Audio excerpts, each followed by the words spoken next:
প্রতিদিন প্রতিদিন সবার সবার জন্য এটা একটা বিপদ। সব জায়গায় বাংলাদেশের সর্বত্র পুলিশ, আমি বলবো না সব পুলিশ খারাপ, পুলিশের মধ্যে অনেক ভালো পুলিশ আছেন, কিন্তু কিছু পুলিশ যে অরাজকতা করতেছেন, যে অন্যায় করতেছেন, যে অত্যাচার করতেছেন, এটার কি বিহিত আছে? এটা তো বিহিত হইতে হবে। অসহায় মানুষ কি করবেন?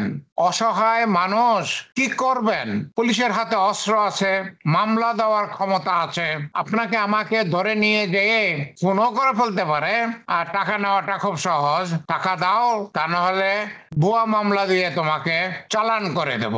আমাদের এর সুরাহা পাওয়া দরকার। বিশেষভাবে যেগুলো পুরনো পুলিশ, এরা খুবই খারাপ, এরা চুরি করে, এরা মানে ঘুষ নিয়ে অভ্যাস তাদের এত খারাপ হয়ে গেছে যে তারা সেটা কিছুতেই ছাড়তে পারে না। একটা পুলিশ অফিসারের ট্রান্সফারের জন্য কোটি টাকা ঘুষ দেওয়া হয়, শুনেছি 5 কোটি টাকা পর্যন্ত ঘুষ দেওয়া হয় ভালো জায়গায় ট্রান্সফার নেওয়ার জন্য। কেন তারা সেই ঘুষ দিয়ে ট্রান্সফার নেন? কারণ 5 কোটি টাকা ঘুষ দিয়ে ট্রান্সফার নিয়ে 50 কোটি টাকা, 100 কোটি টাকা তারা ইনকাম করেন।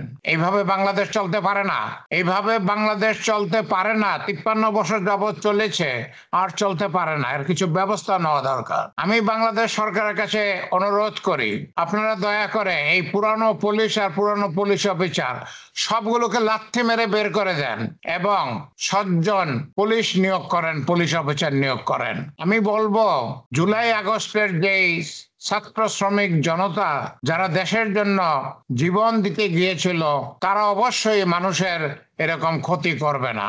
আপনারা জুলাই ব্রিগেড তৈরি করুন, জুলাই ব্রিগেড তৈরি করুন এবং সেখান থেকে কয়েক লক্ষ পুলিশের নিয়োগ দেন।